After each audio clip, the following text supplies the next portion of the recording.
வணக்கம். இறையருளும் குரு அருளும் வழிகாட்ட ஜோதிட ஒளி உங்கள் வாழ்வை வளமாக்கட்டும். குரு அருள் ஆஸ்ட்ரோ டிவி தங்களை வரவேற்கிறது. சித்திரை சித்தன் முத்துகிருஷ்ணன் உங்களோடு. இன்று நாம் பார்க்க இருக்கும் பதிவு நவகோள்களில் முக்கியமான ஒரு கிரகமாக திகழக்கூடிய சனீஸ்வர பகவான் 12 லக்னங்களுக்கு அவர் தனது ஆதிபத்திய சிறப்பால் எத்தகைய பலன்களை கொடுக்கிறார் அப்படிங்கிறத பற்றி தான் இன்றைய பதிவில் பார்க்க இருக்கின்றோம். இந்த பதிவு கொஞ்சம் மற்றைய லக்னங்களை காட்டிலும் இது கொஞ்சம் கூடுதலாக வரும் அப்படிங்கிறது நம்மளுடைய ஒரு அனுமானம். அதனால் சனீஸ்வர பகவானை பற்றிய ஒரு புரிதல் வேண்டுவோர் இந்த பதிவை தொடர்ந்து பொறுமையாக கேளுங்க. ஏற்கனவே எங்களுக்கு எல்லாமே தெரியுங்க அப்படின்னு நினைக்கிறவங்க இந்த பதிவை கடந்து போயிடுங்க. குரு அருள் ஆஸ்ட்ரோ டிவியை முதல் முறையாக பார்க்கும் பார்வையாளர்கள் நம்ம சேனலுக்கு கொஞ்சம் சப்போர்ட் பண்ணுங்கள். அதாவது சேனலை சப்ஸ்கிரைப் பண்ண மறக்காதீங்க. இந்த காணொளி உங்களுக்கு பயனுள்ளதாகவும் மனதிற்கு பிடித்தும் இருந்தால் இந்த காணொளியை உங்கள் தெரிந்தவர்கள், உறவுகள், நண்பர்கள் அப்படின்னு சொல்லிட்டு பகிருங்கள். வழக்கம் போல் முதலில் சனீஸ்வர பகவானின் ஒரு புரிதலை நம்ம முதல்ல பார்த்துருவோம். அதாவது நம்மளுடைய பார்வையில் நாம் இதுவரைலாம் அவரை எப்படி அணுகியிருக்கோம், அவர் பொதுவாக ஜாதகத்தில் அவருடைய நிலைப்பாடு என்ன அப்படிங்கிறத நமக்கு தெரிஞ்சதை உங்களோட பகிர்ந்துக்கிறோம். இதுதான் சரி அப்படிங்கிற ஒரு நிலைப்பாட்டோடு நீங்கள் பயணம் பண்ணாதீங்க. இது சரியாக இருந்ததுன்னா எடுத்து பயன்படுத்திக்குவோங்க. இது உங்கள் மனதுக்கு ஒத்து வரல அப்படின்னாக்கா கடந்து போயிடுங்க. சரிங்களா? முதல்ல சனீஸ்வர பகவான். சனீஸ்வர பகவானுடைய முக்கியத்துவங்களில் சிறப்பாக சொல்லப்படுவது 2. ஒன்று கர்மக்காரகர் அப்படின்னு சொல்லிட்டு சொல்லப்படுது. அடுத்ததாக ஆயுள்காரகர் என்று சொல்லப்படுது. இந்த இரண்டுமே 2 கண்கள் போனங்க. இந்த 2 கண்களில் எது முக்கியம், எது பயனற்றது அப்படின்லாம் இங்கே விவாதத்துக்கே இடமில்லை. இரண்டும் சேருகின்ற பொழுது தான் அது ஒரு முழுமையை பெறுது அப்படிங்கிற மாதிரி. அதாவது பகல் இரவு சேர்ந்தால் தான் ஒரு நாள் அப்படிங்கிறது எப்படி முழுமை பெறுகின்றதோ அதுபோல் இந்த தொழில் ஜீவனம் அப்படின்னு சொல்லக்கூடிய அமைப்பும் இந்த ஆயுளும் அப்படிங்கிறதும் சேர்ந்து இருக்கும்போது தான் அதனுடைய நிலைப்பாடு முழுமைப்படுது. அப்போது சனீஸ்வர பகவானை பொறுத்தவரையிலும் இது இவங்களுக்கு தான் வேணும், இந்த லக்னத்தாருக்கு தான் வேணும், இந்த லக்னத்தாருக்கு தான் வேண்டாம் அப்படிங்கிற நிலைப்பாடு இங்கே இல்லை. முதல்ல நம்ம அதை புரிஞ்சுக்கணும். ஆக இவர் ஒருத்தவங்களுக்கு நல்லவர், ஒருத்தவங்களுக்கு கெட்டவர், ஒருத்தவங்களுக்கு தான் வேலை கொடுப்பாரு, இன்னொருத்தவங்களுக்கு வேலை கொடுக்க மாட்டார், ஒருத்தவங்களுக்கு தான் ஆயிலை கொடுப்பாரு, இன்னொருத்தவங்களுக்கு ஆயிலை எடுத்துருவார் அப்படிங்கிற மாதிரியான ஒரு நிலைப்பாடுகள்லாம் இவர்கிட்ட இல்லை. அதனால தான் இவர் நீதிக்கும் நேர்மைக்கும் தர்மத்திற்கும் ஒரு காரக கிரகமாக விளங்குகிறார்.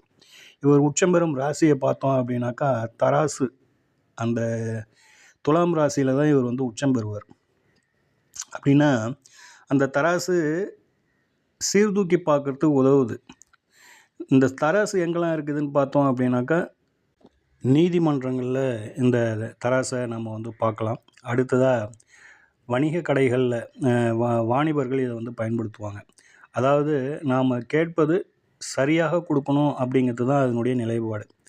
உதாரணமாக உனக்கும் இல்லாமல் எனக்கும் இல்லாமல் நடுத்தரமாக இருக்கணும் அப்படிங்கிறது. ஒரு பொருள் வாங்கும்போது கூட நீங்கள் எவ்வளோ கேட்டிங்களோ அது மிக சரியாக இருக்கணும் அப்படின்றது தான் அதை எடை போட்டு கொடுப்பாங்க அப்படிங்கிற மாதிரியான ஒரு நிலைப்பாடு. சரிங்களா? அப்போது முதல்ல நம்ம திரும்பவும் சொல்ல வரது என்ன அப்படின்னாக்கா, இவரை பொறுத்தவரையிலும் தனிப்பட்ட எந்த லக்னத்திற்கும் இவர் ஒரு நல்லதை செய்வார், கெட்டதை செய்வார் அப்படிங்கிற நிலைப்பாட்டுக்குள்ளே நம்ம போயிடாமல் இவர் இதை நான் இப்போது இன்னும் ஒரு படி சொல்லணும் அப்படின்னாக்கா, ஒரு ஆன்மா எப்படி எல்லோருக்கும் முக்கியமோ, ஒரு உடம்பு, இந்த உடம்பு நல்லா இருந்தால் தான் ஆன்மா அந்த உடம்புக்குள்ளே இருக்கும். அப்படி இந்த உடம்பு, ஆன்மா, இந்த ஆயுள் அப்படிங்கிறதும் ரொம்ப ரொம்ப முக்கியம் அப்படிங்கிறத பார்த்துக்குவோங்க. இந்த 3மே பார்த்தோம் அப்படின்னாக்கா முக்கணிகள் போன்றதுங்க. மா, பலா, வாழை எப்படி ஒரு முக்கணிகளில் சிறப்பான ஒரு கனிகளாக இருக்கின்றதோ, கனிகள்னாலே சிறப்பு தான். அதில் இந்த முக்கணிகளுக்கு மட்டும் ஒரு தனி முக்கியத்துவம் உண்டு. அந்த மாதிரி சூரியன், சந்திரன், சனீஸ்வர பகவான் இவங்களுக்கு ஒரு தனித்த ஒரு முக்கியத்துவம் உண்டு. அதை தான் நம்ம சொல்ல வரது. ஒருத்தர் லக்னம், ஆன்மா, இருப்பு, இன்னொருத்தர் சந்திரன், அவர் மதி என்று சொல்லக்கூடிய சந்திரன், உடலுக்கு காரகரமாக இருக்கின்றார், மனோகாரகராக இருக்கின்றார். அந்த சந்திரன் பலவீனப்பட்டதுனாலும் சிறப்பு இல்லாமல் போயிடும் வாழ்க்கை. இப்போ இந்த இரண்டும் இருந்து ஆயுள் சிறப்பு இல்லாமல் போயிடுச்சுன்னா ஒன்றுமே இல்லை இல்லைங்களா? அப்போது இந்த இரண்டுக்கு அடுத்ததாக ஒரு முக்கியத்துவம் பெறுவது எதுரா அப்படின்னாக்கா அந்த ஆயுள். சரி, ஆயுள் இருக்குது, ஜீவனம் பண்ணணும் இல்லை, ஏதோ ஒன்றத்தை செய்யணும், நாம் வேலை செய்யணும், வேலை செஞ்சு வாழ்க்கையை நடத்தணும். அந்த இரண்டையும் தருவது இந்த சனீஸ்வர பகவான் அப்படிங்கிறத பார்த்துக்கோங்க. ஆக இவர்கள் மூவருமே மும்மூர்த்திகள் என்று சொல்லலாம். அந்த வகையில் நீங்கள் இதை கையாளுங்க அப்படிங்கிறது நம்மளுடைய பரிந்துரை. சரிங்களா? ஓரளவுக்கு இது கொஞ்சம் புரிஞ்சிருக்கும் அப்படின்னு சொல்லிட்டு நம்புகிறோம். இருப்பினும் நாம் சொன்னதை வச்சு நீங்கள் இன்னும் கூட நீங்கள் டெவலப் பண்ணிக்கலாம் அப்படிங்கிற மாதிரியான ஒரு நிலைப்பாடு. சரிங்களா? ஸோ சனீஸ்வர பகவான் அப்படிங்கிறவர் ரொம்ப முக்கியமான பிளானட் அப்படிங்கிறதுல உங்களுக்கு ஒரு மாற்று கருத்து இருக்காதுன்னு நம்புகிறோம். இப்போது முதல்ல லக்னங்களுக்கு வந்துடுவோம். லக்னம் அப்படின்னு சொல்லிட்டு வந்துட்டோம் அப்படின்னாலே நம்ம எப்பயும் சொல்கிறது தாங்க, ஆதிபத்தியத்தை கையில் எடுத்துருங்க அப்படின்றது தான். கிரகத்திற்கு முக்கியத்துவம் கொடுப்பதை விட ஆதிபத்தியத்துக்கு முக்கியத்துவம் கொடுங்க. அதனால தான் நம்ம லக்னம் அப்படின்ட்டு வரும்போது தான் அது ஒரு தனித்த அப்படின்ற ஒரு நிலைப்பாட்டை எட்டுது. ஜாதகர், லக்னம் அப்படின்னா ஜாதகர். அப்போது ஒரு தனித்த ஒரு நபரின் விரிவாக்கம் தான் இந்த ஜாதக கட்டம், அது பாவகங்கள்.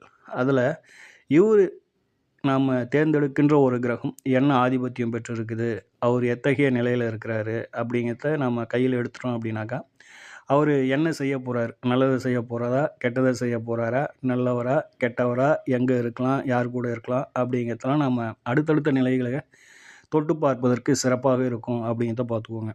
சரிங்களா? இப்போ நம்ம அந்த வகையில் 12 லக்னங்களுக்கும் சனீஸ்வர பகவான் தரும் பலன்கள் அப்படின்னும்பொழுது இது ஆதிபத்திய ரீதியான ஒரு பலன்கள் தான். ஆதிபத்திய ரீதியாக ஒவ்வொரு லக்னத்துக்கும் நம்ம இங்கே இந்த பதிவில் முழுமையான பலன்களை சொல்ல போகிறதில்ல. அவர் நல்லவரா கெட்டவரா, அவர் எங்கே இருக்கலாம், யார் கூட இருக்கலாம், எப்படி இருந்தால் உங்களுக்கு சிறப்பு அப்படிங்கிற மாதிரியான ஒரு சுருக்கமான ஆதிபத்திய பலன்களை சுருக்கமாக நம்ம பார்க்க இருக்கின்றோம். அந்த வகையில் முதல்ல நம்ம தொடக்கூடிய லக்னம் அப்படின்னும் பொழுது மேஷ லக்னம். மேஷ லக்னத்திற்கு சனீஸ்வர பகவான் பெற்ற ஆதிபத்தியம் முதல்ல பார்த்துருவோம். ஜீவனாதிபதியும் லாபாதிபதியும் வரார். மேஷம் அப்படிங்கிறது முதல்ல சரலக்னம் அப்படிங்கிறது நாம் மறந்துடக்கூடாது. சரலக்னத்திற்கு 11ஆம் இடம் பாதகம். ஆக சனீஸ்வர பகவான் இந்த லக்னத்தை பொறுத்தவரையிலும் பாதகாதிபதியாக வரார் அப்படின்னு சொல்லிட்டு நாம் ஆகா இவர் ரொம்ப கெட்டவர் அப்படின்னு சொல்லிட்டு ஒதுக்கி விட்டுட முடியாது அப்படிங்கிறது தான் இங்கே இருக்கிறதுல முக்கியமான ஒரு சூட்சமம். ஏன் அப்படின்னாக்கா இந்த லக்னத்திற்கு ஜீவனத்தை வழங்கக்கூடிய ஒரு அற்புதமான கிரகம் அப்படின்னும்பொழுது இந்த சனீஸ்வர பகவான். அப்போது ஒரு மனுஷனுக்கு எந்த அளவுக்கு வேலை செய்கிறானோ, அவன் எந்த அளவுக்கு உழைக்கிறானோ, அதை வச்சு தான், அந்த உழைப்பை வைத்து தான் அவங்களுக்கு ஒரு கௌரவம் கிடைக்குது. வேலையை வச்சு தான் ஒரு கௌரவம் கிடைக்குது. வேலையை வச்சு தான் ஒரு அடையாளம் கிடைக்குது. அப்படின்னும்போது ஒரு லக்னத்தின் அந்த நிலைப்பாட்டை அறிவிப்பது இந்த சனீஸ்வர பகவான் தான். அதில் கூடுதலாக இவர் ஆயுள் காரகர் அப்படிங்கிறதையும் நம்ம மறந்துடக்கூடாது. சரிங்களா? ரெண்டாவதாக இவர் தான் இந்த லக்னத்தின் வெற்றியை நிர்ணயிக்கக்கூடிய இடத்துல இருக்கிறார். பணபர ஸ்தானாதிபதியாகவும் வராரு. ஸோ இந்த லக்னத்தை பொறுத்தவரையிலும் 2-11 சம்பந்தம், அதாவது சுக்கிரனும் சனீஸ்வர பகவானும் சேருகின்ற பொழுது, தொடர்பை ஏற்படுத்தி கொள்கின்ற பொழுது இவங்களுக்கு நல்ல ஒரு பொருளாதார முன்னேற்றம் ஏற்படும் அப்படிங்கிறத பார்த்துக்குவாங்க. இது தாரதோஷத்தையும் தரும் அப்படிங்கிறது அடுத்த நிலை. இருப்பினும் பொருளாதாரம், சொத்து சேர்க்கைக்கு மேஷ லக்னத்திற்கு இந்த இருவருனுடைய தொடர்பு அப்படிங்கிறது ரொம்ப சிறப்பாக இருக்கும் அப்படின்றத பார்த்துக்கோங்க. பொருள் காரகத்துவத்துக்கு ரொம்ப ரொம்ப சிறந்த தொடர்பு அப்படின்றத பார்த்துக்கோங்க. ஏன் அப்படின்னாக்கா 2ஆம் அதிபதி தனாதிபதியும் 11ஆம் அதிபதியான சனீஸ்வர பகவானும் சேருகின்ற பொழுது 2-11 தன லாப சேர்க்கை ஏற்படும் அப்படிங்கிறத பார்த்துக்கோங்க. சரிங்களா? ஸோ அடுத்து ஒரு முக்கியமான பாயிண்ட்டு, இந்த லக்னத்திற்கு சனீஸ்வர பகவான் அப்படின்னு சொல்லிட்டு சொன்னோம் அப்படின்னாக்கா அவர் 10ஆம் அதிபதி ஆகிறாரு. அடுத்ததாக 10ஆம் இடத்தின் உச்சாதிபதியாக லக்னாதிபதியான செவ்வாய் பகவான் இருக்கிறார். ஸோ இவங்க இருவரும் தொடர்பில் இருக்கின்ற பொழுது தனித்துவமான ஒரு வியாபாரம் செய்கிறவங்களாகவோ, அல்லது நல்ல உயர் பதவியில் ஒரு பணியில் இருப்பவராகவோ, அல்லது ஒரு நல்ல உயர் தரத்தில் ஒரு அரசியல் அமைப்பில் ஒரு பதவிகளில் இருக்கிறதோ, அல்லது நல்ல ஒரு ஹை குவாலிட்டியான ஒரு தரம், புகழ், தனித்துவம் அப்படின்னு சொல்லிட்டு சொல்லலாம். அந்த மாதிரியான ஒரு பொருளாதார அமைப்பை கொடுக்கக்கூடிய, ஒரு உத்தியோகத்தை கொடுக்கக்கூடிய, ஒரு சுயதொழிலை கொடுக்கக்கூடிய ஒரு அமைப்பாக இந்த லக்னத்தை பொறுத்தவரையிலும் செவ்வாய் பகவானும் சனீஸ்வர பகவானும் தொடர்பு கொள்கின்ற பொழுது ஒரு நல்ல ஒரு ஹை லெவலை கொடுக்குது அப்படிங்கிறத பார்த்துக்கோங்க. இங்கே வந்து இந்த 2 கிரகங்களும் பகை கிரகங்கள் இவங்க வந்து சேர்ந்தாங்க அப்படின்னாக்கா வாழ்க்கையை முடிச்சு விட்ருவாங்க அப்படின்னு தப்பு கணக்கு போட்டிங்க அப்படின்னாக்கா இந்த லக்னத்திற்கு அது செட் ஆகாது. இந்த இருவரும் சேர்கின்ற பொழுது அவங்க வந்து தனித்துவமாக வேலைகளில், உத்தியோகத்தில், தொழிலில் சிறப்பாக இருக்கிறாங்க அப்படிங்கிறது தான் இதில் உள்ள நிலைப்பாடு. சரிங்களா? தனித்த நிலையில் சனீஸ்வர பகவான் லக்னத்தில் இருப்பது சிறப்பல்ல. அதை மட்டும் பார்த்துங்க. ஏன் அப்படி சொல்கிறோம் அப்படின்னாக்கா பாதகாதிபதி லக்னத்தில் வந்தார் அப்படிங்கிற ஒரு நிலைப்பாடும், லக்னத்திற்கு அவர் வருகின்ற பொழுது அந்த இடம் அவருக்கு வந்து சத்தற்ற நிலையை தந்துவிடும், நீச்சம் பெற்று விடுவார் அப்படிங்கிறதையும் நீங்கள் வந்து மறந்துடாதீங்க. ரைட்? ஸோ மேஷ லக்னத்தை பொறுத்தவரையிலும் சனீஸ்வர பகவானும் சுக்கிர பகவானும் சேர்வது சிறப்பு. அதே போல் வந்து சனீஸ்வர பகவானும் செவ்வாய் பகவானும் சேர்வது சிறப்பு. லக்னத்தில் சனீஸ்வர பகவான் தனித்து இருப்பது சிறப்பல்ல. லக்னாதிபதியும் செவ்வாய் பகவானும் சனீஸ்வர பகவானும் சேர்ந்து இங்கே 6ஆம் இடத்தில் இருக்கின்ற போது அதுவும் வந்து ஒரு சிறப்பான பலன்களை தரும் அப்படிங்கிறத மறந்துடாதீங்க. இதற்கான காரணம் என்ன அப்படின்னு சொல்லிட்டு உங்களுக்கு தெரிஞ்சது அப்படின்னாக்கா, ஆமாங்க இது நல்ல விஷயந்தான், இது நல்ல பலனை தான் கொடுக்கும் அப்படின்னு யாருக்கெல்லாம் உங்கள் மனசுக்கு படுதோ அவங்கெல்லாம் வந்து கமெண்ட் பாக்ஸில் அதற்கான விளக்கத்தை கொடுங்க. மற்றவர்களுக்கும் அது உதவட்டும். ஆனால் 6ஆம் இடம் அப்படின்னு சொல்லிட்டு நீங்கள் வந்து இது மறைவு ஸ்தானம் அப்படின்னு நினச்சிட்டு எதிர்மறையான பலன்களை நீங்கள் கையில் எடுத்தீங்க அப்படின்னாக்கா அதெல்லாம் பொய்த்து போகும் அப்படிங்கிறத பார்த்துக்கோங்க. ஸோ சனீஸ்வர பகவானும் செவ்வாய் பகவானும் சேர்ந்து கண்ணியில் இருந்தாங்கன்னா அது வந்து நல்ல ஒரு உத்தியோகத்தில் ஒரு நல்ல நிலைமையில் ஹை லெவலில் தனித்துவமாக இருப்பாங்க அப்படிங்கிறது நம்மளுடைய பரிந்துரை பார்த்துக்கோங்க. 8ஆம் இடத்துல இருக்கலாமா அப்படின்னும்பொழுது சனீஸ்வர பகவான் மட்டும் தனித்து அவர் மட்டும் அங்கே தனியாக இருக்கலாம் அப்படிங்கிறது தான் அதில் உள்ள நிலைப்பாடு. சரிங்களா? ரைட்.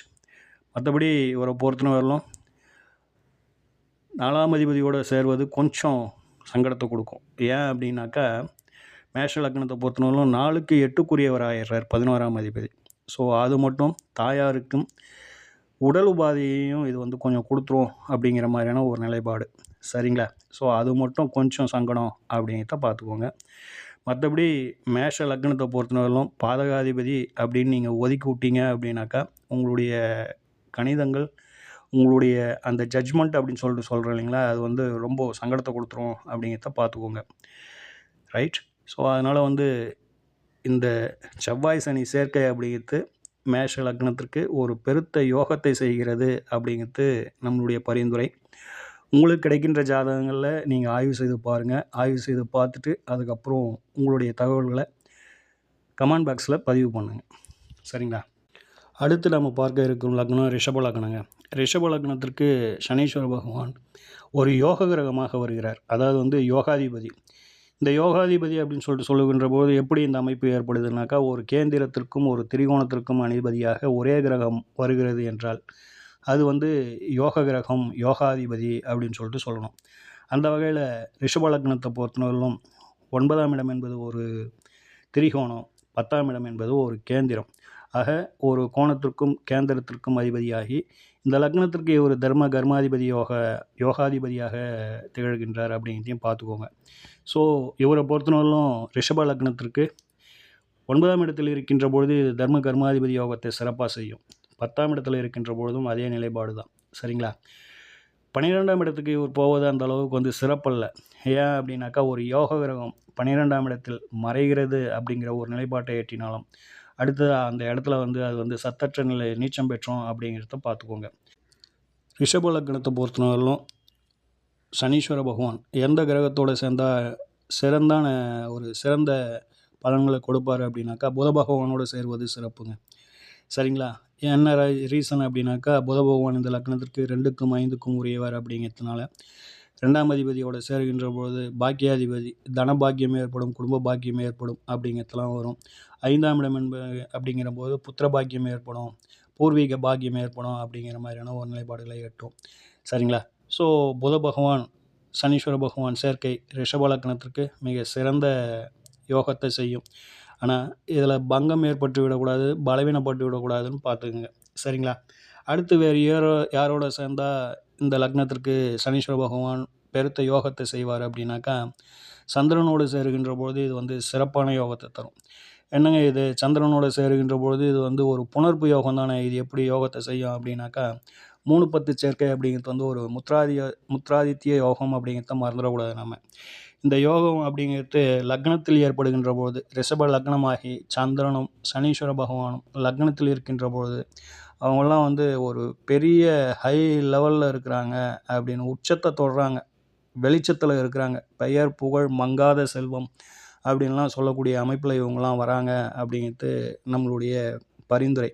இது போன்ற அமைப்புகளில் இந்த மாதிரியான ஒரு நிலைப்பாடு இருக்கின்ற ஒரு ஜாதகங்கள் உங்களுக்கு கிடைச்சி நீங்கள் ஆய்வு செஞ்சீங்க அப்படின்னாக்கா, அது சரியா தப்பா அப்படிங்கிறத உங்களுடைய அனுபவ கருத்துக்களை கமெண்ட் பாக்ஸில் சொல்லுங்கள். சரிங்களா? ஸோ அதனால் ரிஷப லக்னத்தை பொறுத்தவரையிலும் சனீஸ்வர பகவான் பெற்ற ஆதிபத்தியம், யோகா ஆதிபத்தியம் அப்படிங்கிறத மறந்துடாதீங்க. அடுத்ததாக அவர் 12இல் நின்று மறைந்து விடக்கூடாது அப்படிங்கிறத பார்த்துக்கோங்க.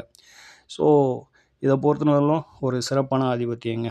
அடுத்து நம்ம மிதுன லக்னத்திற்கு வந்துடுவோம். மிதுன லக்னத்திற்கு சனீஸ்வர பகவான் பெற்ற ஆதிபத்தியம் அப்படின்னும் போது முதல்ல வந்து அட்டமாதிபத்தியம், 8ஆம் இடத்தின் அதிபதியாக வருகிறார், அட்டமாதிபத்தியம் பெற்றுடுறார். அடுத்ததாக கோணாதிபத்தியம், அதாவது வந்து பாக்யாதிபதியாக வருகிறார். இங்கே பாக்யாதிபதி அப்படிங்கிற ஒரு ஆதிபத்தியம் இருந்தும் அவர் வந்து அட்டமாதிபத்தியம் பெற்றதுனால இந்த லக்னத்திற்கு அவர் வந்து ஒரு பாவராகவே செயல்படுகிறார் அப்படிங்கிறத பார்த்துக்கோங்க. பாக்யாதிபத்தியம், அந்த பாக்கிய நிலை அப்படிங்கிறது வந்து இந்த அட்டம் வந்ததுனால அது வந்து பலவீனப்பட்டு போகுது. இந்த அட்டமம் அப்படிங்கிறது வந்து மேலோங்கி போகுது அப்படிங்கிறத பார்த்துக்கோங்க. சரிங்களா? அதனால் வந்து இவரை பொறுத்தவரையிலும் எந்த ஒரு கிரக கூட்டு கூடினாலும் அது வந்து 1-8 சம்பந்தம் அப்படிங்கிற நிலைப்பாட்டை முதலில் எட்டுது அப்படிங்கிறத பார்த்துக்கோங்க. சரிங்களா? ஸோ இவரை பொறுத்தவரையிலும் இதை வந்து அந்தந்த ஜாதகங்களுக்கு ஏற்றவாறு நாம் வந்து அதில் இருக்கிற கிரகநிலைகள் மற்றும் அவர் பெற்ற தொடர்புகளை பொறுத்து தான் இவங்களுக்கு வந்து ஒரு பலன்களை வந்து நம்ம வந்து சொல்ல முடியும். இங்கே இருக்கிறது நல்லது, அங்கே இருக்கிறது நல்லது அப்படின்னு சொல்லிட்டு ஒரு மேலோட்டமாக சொல்வதை காட்டிலும் அப்படி பார்ப்பது தான் சிறப்பு. இவர் பெற்ற ஆதிபத்தியம் சிறப்பா அப்படின்னு கேட்டால் என்னை பொறுத்தவரையிலும் தனிப்பட்ட முறையில் என்னுடைய கருத்து, இது சிறப்பில்லாத ஆதிபத்தியம். மிதுன லக்னத்தை பொறுத்தவரை பாக்யாதிபதியாக இருப்பினும் அவர் சில சங்கடங்களையே தருகிறார் என்பது தான் என்னுடைய புரிதல். அந்த புரிதலை உங்களோடு பகிர்ந்திருக்கிறேன். உங்களுடைய கருத்துக்களை நீங்கள் இந்த பதிவில் கொடுங்க, கமெண்ட் பாக்ஸில் போடுங்க. வாங்க அடுத்த லக்னத்திற்கு சனீஸ்வர பகவான் பெற்ற ஆதிபத்தியத்தின் சிறப்பை பார்ப்போம். கடக லக்னம். கடக லக்னத்தை பொறுத்தவரையிலும் சப்தமாதிபதி, 7ஆம் அதிபதி, கூடுதலாக அட்டமாதிபதி. ஸோ 2 ஆதிபத்தியம், இந்த இரண்டுமே வந்து நேர் எதிர் ஆதிபத்தியம் அப்படிங்கிற மாதிரி. சந்திரன் அப்படிங்கிற ஒரு சுறுசுறுப்பான ஒரு கிரகம், ஃபாஸ்ட், வேகமாக வந்து ஒரு ராசி கட்டத்தை சுற்றி முடிக்கின்ற ஒரு கிரகம். நாள் கணக்கு தான் அவருக்கலாம். ஆனால் சனீஸ்வர பகவானுக்கு வருட கணக்கு. ஸோ இந்த இரண்டுமே வந்து எதிரும் புதிருமான ஒரு அமைப்பை, குணாதிசயங்களை பெற்ற கிரகங்கள் அப்படிங்கிறதுக்கு முதல்ல ஒரு நிலைப்பாட்டுக்கு வந்துருங்க. இதில் இவரே வந்து அட்டமாதிபதியாக வருவது ஒரு சங்கடம் அப்படிங்கிறத பார்த்துக்கோங்க. 7-8 சம்பந்தம் அப்படிங்கிறது வந்து இயல்பாகவே உண்டு. 8ஆம் அதிபதி 7ஆம் அதிபதியோட தொடர்பு பெற்று இருக்கிறாரா அப்படின்னு சொல்லிட்டு நம்ம பார்க்கணுன்ற ஒரு அவசியமே இல்லை. சரிங்களா? அந்த மாதிரியான ஒரு நிலைப்பாடு இவங்களுக்கு வந்து இயற்கையாகவே இருக்குது அப்படிங்கிற மாதிரியான ஒரு நிலைப்பாடு. இருப்பினும் இவர் வந்து ஆயுள்காரகர், இவரே வந்து ஜீவனக்காரகர் அப்படிங்கிறதையும் நம்ம வந்து மறந்துடக்கூடாது. கடக லக்னத்தை பொறுத்தவரை சனீஸ்வர பகவான் நிச்சயமாக வந்து நீச்சம் பெறுவதோ அஸ்தங்கம் பெறுவதோ கூடாது அப்படிங்கிறத பார்த்துக்கோங்க. ஏன் அப்படி சொல்கிறோம் அப்படின்னாக்கா, இவர் பெற்ற ஆதிபத்தியங்களில் முக்கியமான ஆதிபத்தியம் அப்படின்னும் போது வாழ்க்கை துணை அப்படிங்கிறது. 2வது இவர் நீசம் பெறும் இடம் அப்படிங்கிறது வந்து 10ஆம் இடம், ஜீவனஸ்தானம். நல்லா பார்த்துக்குங்க. ஜீவனத்தில் போயிட்டு ஒரு நீச்ச கிரகம் இருந்தது அப்படின்னாக்கா அவங்களுடைய ஜீவனம், பொருளாதாரம் அப்படிங்கிறதும், பெயர் புகழ் அந்தஸ்து கௌரவம் அப்படிங்கிறதும், ஒரு தனித்துவம் அப்படிங்கிறதும் கிடைக்காம போயிடும் அப்படிங்கிற மாதிரியான ஒரு நிலைப்பாடு.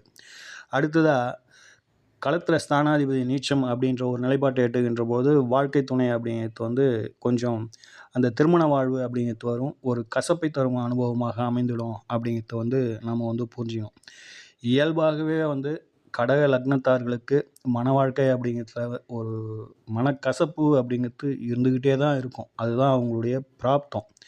அதை வந்து நம்ம வந்து மாற்றி எழுதிட முடியாது. ஆனால் அப்படி இருக்கின்ற நிலைப்பாட்டில் இத்தகைய ஒரு நிலைப்பாடு வந்துடுச்சு அப்படின்னாக்கா, இப்போது நேசமாயிட்டார் அப்படின்னாக்கா, இது கூடுதல் ஒரு சங்கடத்தை கொடுக்கும் அமைப்பு அப்படிங்கிறத நம்ம மறந்துடக்கூடாது அப்படிங்கிறதுக்காக இங்கே வந்து சொல்கிறோம். சரிங்களா?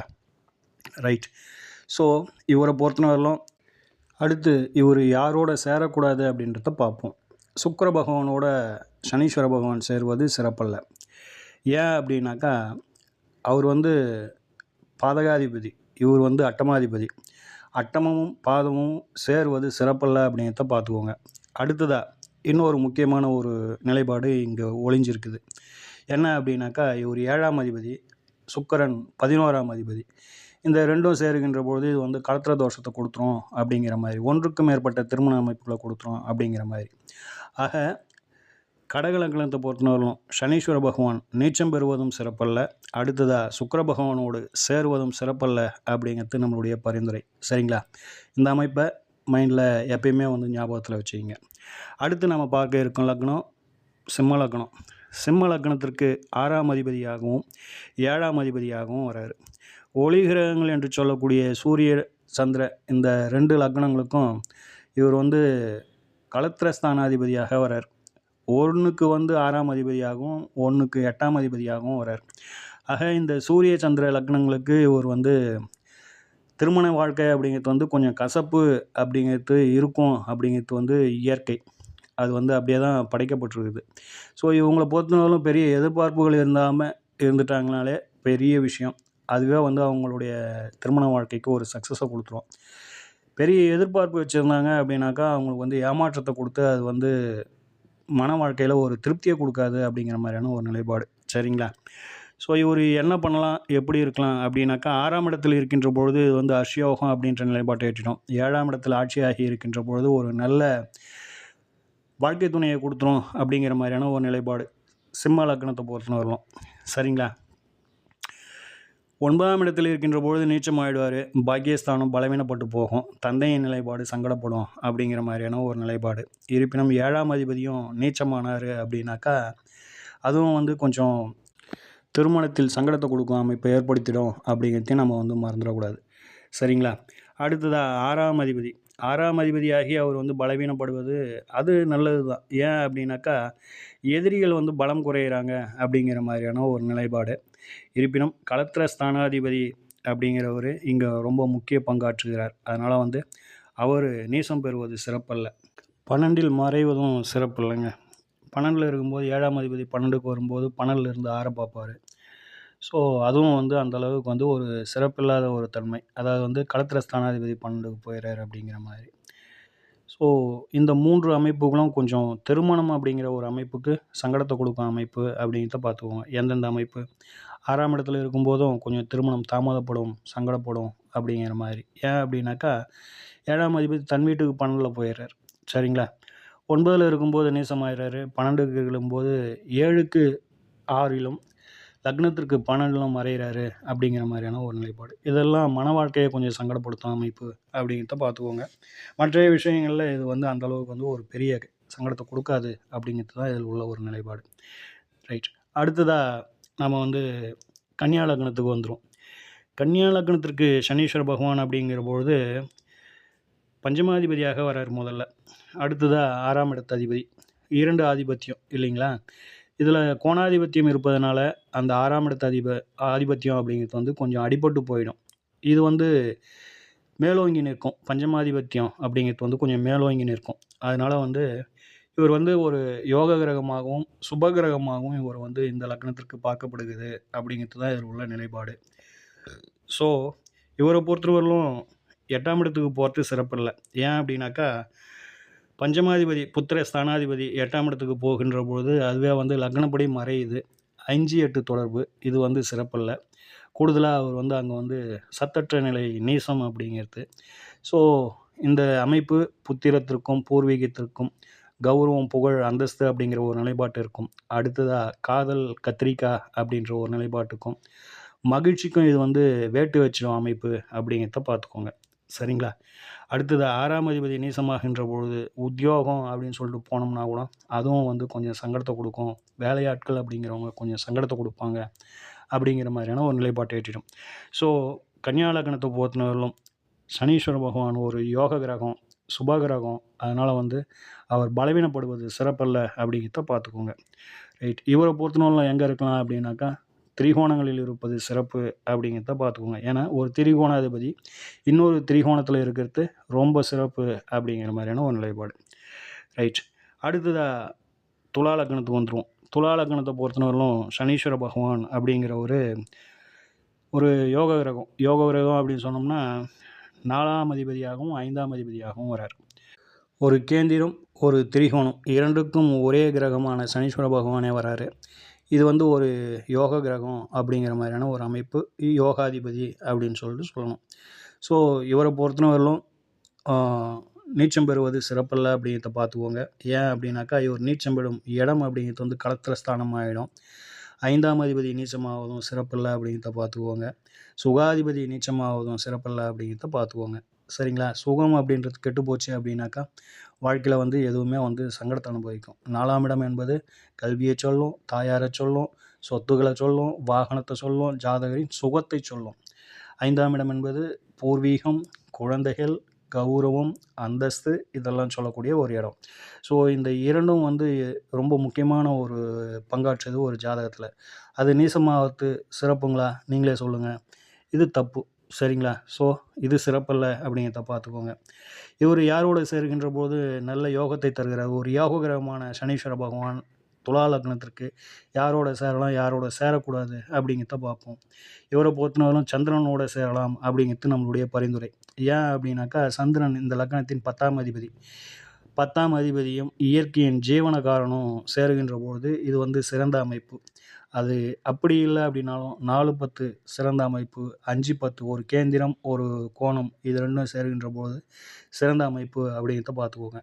இவர்கள் இருவரும் சேர்ந்து லக்னத்தில் இருக்கின்ற பொழுது இதில் ஒரு கிரகம் உச்சமாயிடும். நல்லா பார்த்துங்க. ரிஷப லக்னத்தில் இவங்க 2 பேரும் சேர்ந்து இருக்கின்ற போது சந்திரன் உச்சமாவார். துலா லக்னத்தில் இவர்கள் இருவரும் சேர்ந்து இருக்கின்ற பொழுது சனீஸ்வர பகவான் உச்சமாயிடுவார். சரிங்களா? இவங்களை பொறுத்தவரையிலும் இந்த 2 கிரக சேர்க்கைகள் சந்திரன், சனீஸ்வர பகவான் இந்த கிரக சேர்க்கையானது ரிஷப லக்னத்திற்கும் துலா லக்னத்திற்கும் பெருத்த யோகத்தை செய்யுது அப்படிங்கிறத எப்பயுமே நீங்கள் வந்து மறந்துடாதீங்க. சரிங்களா? ரைட். இவங்க 2 பேரும் சேரலாம் அப்படிங்கிற பொழுது கூட யார் சேரலாம் அப்படின்னாக்கா, இந்த கிரக கூட்டில் வந்து குருவும் சேரலாம் அப்படிங்கிற மாதிரி. என்ன சார் இது, குரு இந்த லக்னத்திற்கு துலா லக்னத்திற்கு 6ஆம் அதிபதியாச்சே, பாவராச்சே அப்படின்னு நீங்கள் சிந்திச்சிங்க அப்படின்னாக்கா, குரு தான் 10ஆம் இடத்தின் உச்சாதிபதி அப்படிங்கிறத நம்ம மறந்துடக்கூடாது. அப்படி அவர் வந்து அந்த குருவும் சந்திரனும் சேர்ந்து லக்னத்தில் இருப்பது சிறப்பு.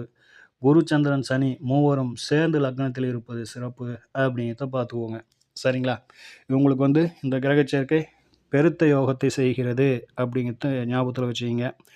ஸோ அதனால் சனீஸ்வர பகவானை பொறுத்தவரையிலும் நீச்சம் பெறுவது சிறப்பல்ல, 12ஆம் இடத்துல இருக்கிறதும் சிறப்பில்லைங்க. சரிங்களா? ஏன் அப்படின்னாக்கா, 12ஆம் இடத்துல இருக்கின்ற பொழுது இந்த 5க்கு 8 போயிடும் அது. சரிங்களா? இப்போ 5ஆம் அதிபதியும் இவர் தான், பஞ்சமாதிபதியும் இவர் தான் துலா லக்னத்திற்கு. அப்போது அவர் வந்து தன் ஸ்தானத்துக்கு 5க்கு 8ஆம் இடமான 12ஆம் இடத்துல மறைகிறாரு. லக்னப்படியும் தன் வீட்டுக்கும் அவர் வந்து 2 விதத்துலேயும் அவர் வந்து மறைவு பெறுகிறார் அப்படின்றது சிறப்பில்ல அப்படிங்கிறது நம்மளுடைய பரிந்துரை. சரிங்களா? ஸோ துலா லக்னத்தை பொறுத்தவரையிலும் இவர் பெற்ற ஆதிபத்தியம் சிறப்பான சூப்பர் அப்படிங்கிறது தான் நம்மளுடைய பதில். அடுத்ததாக விருச்சிக லக்னம். விருச்சிக லக்னத்தை பொறுத்தவரையிலும் இவர் பெற்ற ஆதிபத்தியம் முதல்ல 3ஆம் இடம், 4ஆம் இடம், முயற்சி ஸ்தானாதிபதி, சுகாதிபதி என்ற 2 ஆதிபத்தியங்களை கையில் வச்சிட்ருக்காரு. கூடுதலாக இவரே வந்து ஜீவனக்காரகன், ஆயுள் காரகன் அப்படின்ட்டு நம்ம வந்து மறந்துடக்கூடாது அப்படிங்கிறத பார்த்துக்கோங்க. சரிங்களா? இவர் வந்து 12ஆம் இடத்தின் உச்சாதிபதி அப்படிங்கிறத பார்த்துக்கோங்க. அயன சயன போகஸ்தானத்தின் உச்சாதிபதி அப்படிங்கிறத பார்த்துக்கோங்க. இவர் கெட்டார் அப்படின்னாக்கா சுகத்தின் பாக்கியம் கெட்டது அப்படிங்கிற மாதிரி சுகாதிபதியாகவும் சுக வீட்டின் பாக்கியஸ்தானத்தின் உச்சாதிபதியாகவும் இவர் வரார். நல்லா பார்த்துக்கோங்க. இது வந்து ஒரு நுணுக்கமான ஒரு விஷயம். விருச்சிக லக்னத்திற்கு இவர் வந்து 4ஆம் இடம், 4ஆம் அதிபதி, 4ஆம் இடம், 4ஆம் அதிபதி. 4ஆம் அதிபதி அப்படின்னு சொல்லுகின்ற பொழுது இவர் தான் சுகாதிபதி. ஒரு சுகம் அப்படிங்கிறது நிலச்சி நிற்கணும், நல்லா சிறப்பாக இருக்கணும் அப்படின்னாக்கா இந்த லக்னத்திற்கு இவர் நல்லா இருக்கணும். அடுத்தது தான் சந்திரன். சரிங்களா? ஸோ அந்த அமைப்பு கூடுதலாக பாக்கியத்தின் இந்த 4க்கு பாக்கியம் அப்படிங்கிறது வந்து எங்கே வருது பாருங்கள், 12ஆம் இடம் வரும். சரிங்களா? அந்த வீட்டின் உச்சாதிபதி 12ஆம் இடம் என்பது அயன சயன போகஸ்தானம். அந்த வீட்டின் உச்சாதிபதி சனீஸ்வர பகவான். ஸோ இவர் எந்த அளவுக்கு நல்லா இருக்கிறாரோ அந்த அளவுக்கு வந்து இவங்களுடைய சொத்து சுகங்கள், தாயார், இரவு வாழ்க்கை, அயனசைன போகஸ்தானம், வெளிநாடு போக்குவரத்து இதெல்லாம் வந்து ஒரு மேன்மையை தரும் அப்படிங்கிறத பார்த்துக்கோங்க. சரிங்களா? 3ஆம் அதிபதி அப்படிங்கிறதுல நாம் வந்து அசால்ட்டாக இவரை வந்து அணுக முடியாது அப்படிங்கிறதுக்காக நம்ம வந்து சொல்கிறோம். ரைட். இவரை பொறுத்தவரையிலும் யாரோட சேரலாம், யாரோட சேரக்கூடாது அப்படின்னாக்கா, குருவோடு சேருவது அந்தளவுக்கு வந்து சிறப்பு இல்லை. என்னங்க இப்படி சொல்கிறீங்க அப்படின்னு கேட்காதீங்க. 4, 5 சேர்க்கை அப்படிங்கிறது அது ஒரு விதமாக இருந்தாலும், குரு புத்திர காரகராகவும் புத்திர ஸ்தானாதிபதியாகவும் வரார். சனீஸ்வர பகவான் அப்படிங்கிறவர் தாமதத்திற்கு காரகராகும் 3ஆம் அதிபதியாகவும் வரார். 8க்கு 8ஆம் இடம் தான் இந்த 3ஆம் இடம் அப்படின்ட்டு நம்ம மறந்துடக்கூடாது. இது வந்து புத்திர தாமதத்தையும் புத்திர தோஷத்தையும் கொடுக்கும் அமைப்பு அப்படின்ட்டு பார்த்துக்கோங்க. இது வந்து எதுக்கு நல்லா இருக்கும் அப்படின்னாக்கா, ஒரு பாடம் சொல்லிக் கொடுக்கறதுக்கு அல்லது நமக்கு தெரிந்த வித்தைகளை அடுத்தவர்களுக்கு கற்றுக் கொடுப்பதற்கு செல்வ நிலைக்கு இது வந்து ஓரளவுக்கு வந்து சிறப்பாக இருக்கும் அப்படிங்கிற குரு சனி சேர்க்கை பொருளாதாரத்துக்கு ஓரளவுக்கு வந்து சிறப்பாக இருக்கும். இருப்பினும் உயிர்காரகத்துவத்துக்கு இது வந்து கொஞ்சம் சங்கடத்தை தரும் அமைப்பு அப்படின்ட்டு பார்த்துக்கோங்க. குறிப்பாக புத்திரம் சார்ந்த விஷயங்களில் இது வந்து கொஞ்சம் சங்கடத்தை கொடுக்கும். சரிங்களா? வாங்க நம்ம அடுத்த லக்னத்திற்கு போவோம். அடுத்த லக்னமாக தனுசு லக்னம். தனுசு லக்னத்திற்கு சனீஸ்வர பகவான் என்ன ஆதிபத்தியம் பெறுகிறார் அப்படின்னாக்கா, குடும்பாதிபதி, தனாதிபதி, வாக்காதிபதி, அடுத்ததாக முயற்சி ஸ்தானாதிபதி. ஸோ தனுசு லக்னமாகிய உங்களுக்கு சனீஸ்வர பகவான் 2ல் இருக்கின்ற போது நல்ல ஒரு வருமானம் இருக்குங்க. ஏன்னா வருமானத்தை தரக்கூடிய ஸ்தானாதிபதி, பணபர ஸ்தானாதிபதி பலமாக இருக்கிறார், ஆட்சி பெற்றிருக்கார். அப்போது உங்களுக்கான வருமானம் அப்படிங்கிறது வந்து சிறப்பாக இருக்கும், குடும்பம் நல்லாயிருக்கும், குல விருத்தி நல்லாயிருக்கும் அப்படிங்கிற மாதிரியான ஒரு நிலைப்பாடு. 3ஆம் இடத்தில் ஆட்சி பெறுகின்ற பொழுது உங்களுடைய முயற்சி ஸ்தானாதிபதி இளைய சகோதரம் அப்படிங்கிறது பலமாக இருக்குது, முயற்சி அப்படிங்கிறது கொஞ்சம் நல்லா இருக்குது அப்படிங்கிற மாதிரியான ஒரு அமைப்பு. ஸோ அதுவும் வந்து ஒரு சிறந்த அமைப்பு தான். 5ல் இருக்கின்ற பொழுது நீச்சமாகிடுவார். குடும்பாதிபதி, தனாதிபதி நீச்சமாவது சிறப்பல்ல. ஸோ குடும்பத்தில் வந்து ஒரு உறுப்பினர்கள் வருவதை சங்கடப்படுத்தும் அமைப்பு. 2வது வந்து வருமானம் அப்படிங்கிறத கொடுக்கக்கூடிய ஒரு ஸ்தானாதிபதி நீச்சம் பெறுகின்ற பொழுது வருமானம் அப்படிங்கிறது வந்து சிறப்பில்லாமல் இருக்கும் அப்படிங்கிறத பார்த்துக்கோங்க. சரிங்களா? ஸோ இவர் பெற்ற ஆதிபத்தியம் அப்படின்னும் போது இவர் வந்து குடும்பாதிபதி. இந்த 2ஆம் இடத்தின் தொடர்பு இல்லாமல் எந்த ஒரு உயிர்காரகத்துவமும் உங்களுடைய லைஃப்பில் வந்து செட்டில் ஆகாது அப்படிங்கிற ஒரு நிலைப்பாட்டை இவர் கையில் வச்சிட்ருக்காரு. இப்போ உதாரணமாக ஒரு புத்திரம் கைக்கு வரணும் அப்படின்னாக்கா, குடும்பம் அதுக்கு வந்து ஒத்துழைப்பு தரணும் இல்லைங்களா? ஸோ அந்த ஒரு விஷயம். ஒரு திருமணம் ஆகணும் அப்படின்னா குடும்பம் ஒத்துழைப்பு தரணும். நம்மளுக்கு ஒரு மகிழ்ச்சி ஏற்படணும் அப்படின்னாக்கா பொருளாதாரம் நல்லா இருக்கணும். இப்படியான ஒரு நிலைப்பாடுகளை கொண்ட இந்த சனீஸ்வர பகவானை பொறுத்தவரையிலும் பலவீனப்படுவதும் அஸ்தங்கப்படுவதும் சிறப்பல்ல அப்படிங்கிறத பார்த்துக்கோங்க.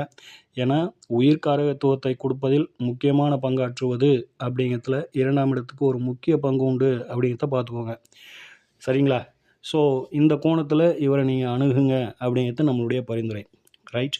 அடுத்ததாக மகர லக்னத்திற்கு வந்துடுவோம். மகர லக்னத்தை பொறுத்தவரையிலும் சனீஸ்வர பகவான் லக்னாதிபதியாகி குடும்பாதிபதி ஆகின்றார்.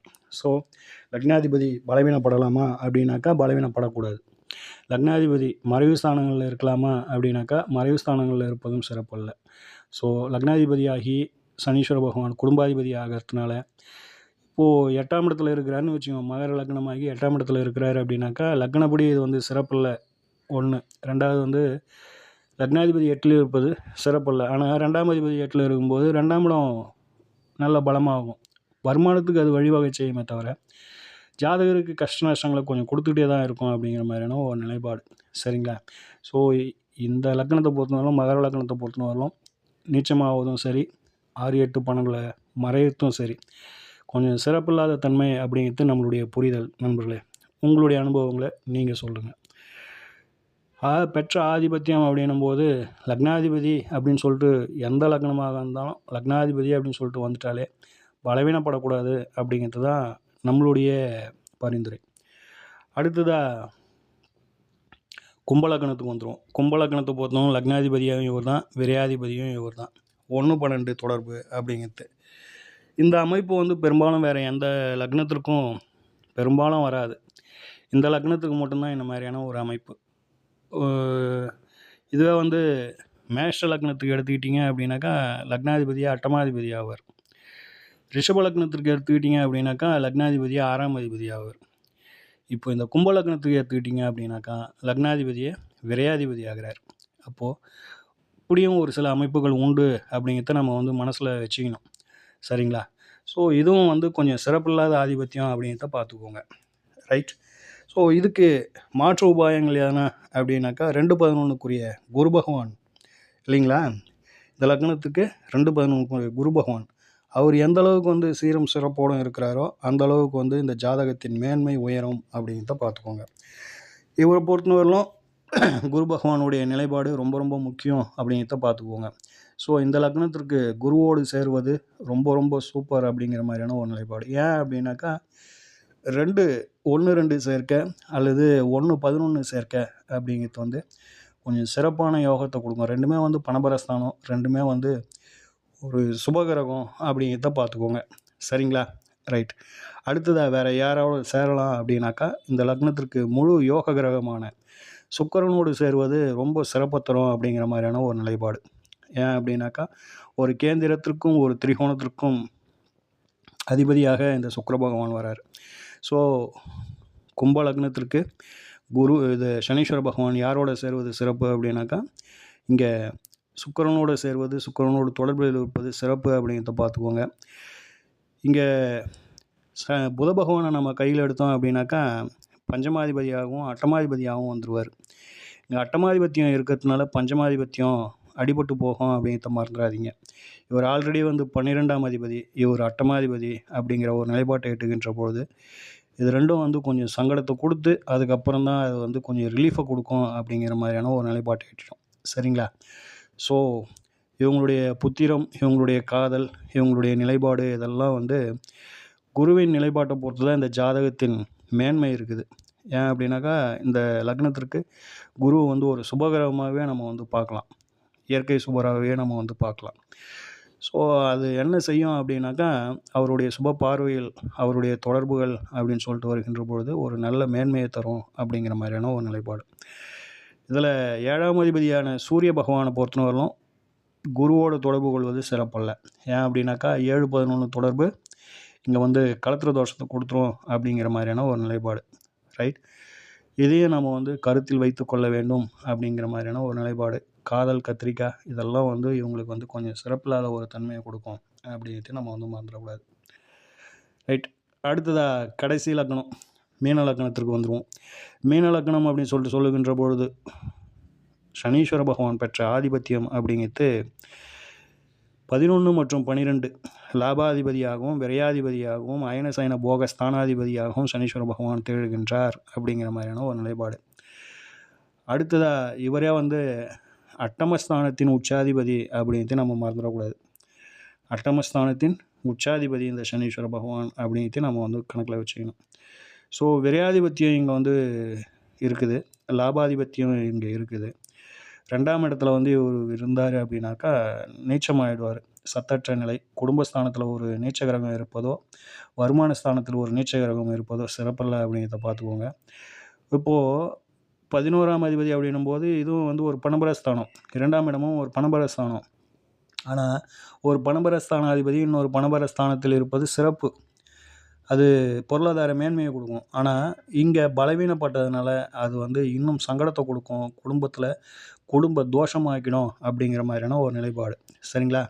ஸோ அந்த விதி சரிதான். ஆனால் அது பங்கப்பட்டு இருக்குதுன்றத நம்ம வந்து மறந்துடக்கூடாது அப்படிங்கிறதுக்காக நம்ம வந்து இங்கே வந்து இவ்வளோ தூரம் இந்த ஒரு விளக்கத்தை கொடுக்குறோம். சரிங்களா? ரைட். அதனால் வந்து இவர் பெற்ற ஆதிபத்தியம் சிறப்பா அப்படின்னாக்கா அப்படி ஒன்றும் சிறந்த ஆதிபத்தியம் இல்லை அப்படிங்கிறது தான் நம்மளுடைய பரிந்துரை. சரிங்களா? இருப்பினும் இவரை பொறுத்தவரையிலும் ஒரு வெற்றி கிடைக்கணும், ஒரு மன மகிழ்ச்சி ஏற்படணும் அப்படின்னாக்கணும், அல்லது நான் ஒரு வெளிநாடு போகணும், வெளி இடத்துல போயிட்டு பெயரும் புகழோடு இருக்கணும் அப்படின்னாலும் தூக்கம் அப்படிங்கிற ஒரு நிலைப்பாட்டை ஏற்படுத்துவதாகட்டும், இது எல்லாத்துக்குமே வந்து முக்கிய பங்காற்றுவது இந்த சனீஸ்வர பகவான். அதனால் வந்து இவர் வந்து லேசில் வந்து நம்ம வந்து குறைத்து மதிப்பிட முடியாது அப்படிங்கிறது தான் நம்மளுடைய பரிந்துரை. ஸோ இங்கே இவர் பொறுத்தவரையிலும் செவ்வாயோடு சேருகின்ற பொழுது நல்லா பார்த்துங்க, இவர் செவ்வாயோடு சேருகின்ற பொழுது 2-11க்குரிய நிலைப்பாடு. ஸோ அதனால் வந்து செவ்வாய் சனீஸ்வர பகவான் இங்கே 11ல் இருக்கின்ற போது செவ்வாய் இங்கே சேர்கின்ற போது ஒரு கிரகம் ஆட்சியும் ஒரு கிரகம் உச்சமும் பெறும். இது நல்ல பெருத்த ஒரு தன லாப யோகத்தை கொடுக்கும் அப்படிங்கிற மாதிரியான ஒரு நிலைப்பாடு. 8ல் இருக்கின்ற பொழுது மீன லக்னத்திற்கு சனீஸ்வர பகவான் 8ல் இருக்கும்போது உச்சம் பெற்றுருவார். பொதுவாக வந்து அட்டமும் பலம் பெறுவது சிறப்பல்ல. அது அட்டமும் பலமாகுதுனாக்கா அதே அளவுக்கு வந்து லக்னாதிபதியும் பலமாக இருக்கணும். அப்போ தான் வந்து அந்த ஜாதகம் ஒரு பேலன்ஸ் பண்ணி தன்னுடைய வாழ்க்கையை இழுத்துட்டு போகும்.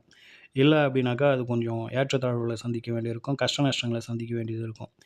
ஸோ 8ஆம் இடத்துல அவர் வந்து உச்சம் பெறுகின்ற போது 2ஆம் இடத்தை பார்த்துருவார். இது வந்து ஒரு பெண்கள் ஜாதகமாக இருந்தது அப்படின்னாக்கா இது வந்து மாங்கல்ய தோஷத்தை கொடுத்துரும். சரிங்களா? அடுத்தது ஆண்கள் ஜாதகமாக இருந்தாலும் அது வந்து மாங்கல்ய தோஷத்தை கொடுக்கவே செய்யும். ஏன் அப்படின்னாக்கா 12ஆம் அதிபதி 8ஆம் இடத்துல இருந்து குடும்பஸ்தானத்தை பார்ப்பார். ஸோ குடும்பஸ்தானத்துக்கு சனீஸ்வர பகவானின் தொடர்பு ஏற்படுவதனால அந்த இடம் வந்து சங்கடத்தை அனுபவிக்கும் அப்படிங்கிற மாதிரியான ஒரு நிலைப்பாடு. ஸோ இது வந்து சிறப்பில்லை அப்படிங்கிறத பார்த்துக்கோங்க. மன வாழ்க்கைக்கும் சரி, குடும்பத்திற்கும் சரி, இது வந்து ஒரு சிறப்பில்லாத ஒரு தன்மையை கொடுத்துரும் அப்படிங்கிறது இதில் உள்ள நிதர்சனமான ஒரு உண்மை நண்பர்களே. நண்பர்களே, இந்த பதிவை பொறுத்தவரையிலும் சனீஸ்வர பகவானின் ஒரு புரிதலை நமக்கு கிடைத்த நம்ம ஜாதகங்களை பார்க்குறோம். அதில் எப்படிலாம் இருந்தால் நல்லது, எப்படிலாம் நம்மளுடைய கண்ணோட்டத்தில் அவரை வந்து கொண்டு செல்கின்றோம் அப்படிங்கிறத தான் உங்களோட பகிர்ந்திருக்கோம். இந்த சனீஸ்வர பகவானை பற்றிய ஒரு புரிதல் உங்களுக்கு வந்து ஒரு பயனுள்ள பதிவாக இருந்திருக்கும் அப்படின்னு சொல்லிட்டு நம்புகின்றோம். இந்த பதிவு எந்த அளவுக்கு உங்களுக்கு வந்து ஒரு பயனுள்ள பதிவாக இருந்தது அப்படின்னு சொல்லிட்டு ஒளிவு மறைவு இல்லாமல் உங்களுடைய கருத்துக்களை கமெண்ட் பாக்ஸில் பதிவேற்றம் செய்யுங்கள். அது மென்மேலும் நம்மளுக்கு வந்து ஒரு உற்சாகத்தை கொடுக்கும் அப்படிங்கிறது தான். மறக்காமல் வந்து திரும்பவும் சொல்கிறோம், இந்த பதிவு பிடித்திருந்தால் உங்களது நண்பர்கள், உறவினர்களுக்கு ஷேர் பண்ணுங்கள். பதிவை ஒரு லைக் போடுங்க. மறக்காமல் சேனலை வந்து சப்ஸ்கிரைப் பண்ணுங்கள். சரிங்களா? ஓம் ஸ்ரீ ராஜகணபதி ஐயா அவர்களின் அருளோடும், ஓம் ஸ்ரீ லோபாமுத்திரை சமேத ஸ்ரீ அகத்தியர் ஐயா அவர்களின் ஆசியோடும் அனைவருக்கும் வாழ்வில் நலமும் வளமும் கிடைக்கப்பெற்று ஆனந்தமும் மகிழ்ச்சியும் என்றென்றும் நிலைத்திருக்கட்டும். வாழ்க வளமுடன், வாழ்க பல்லாண்டு. நன்றிகள், வணக்கம்.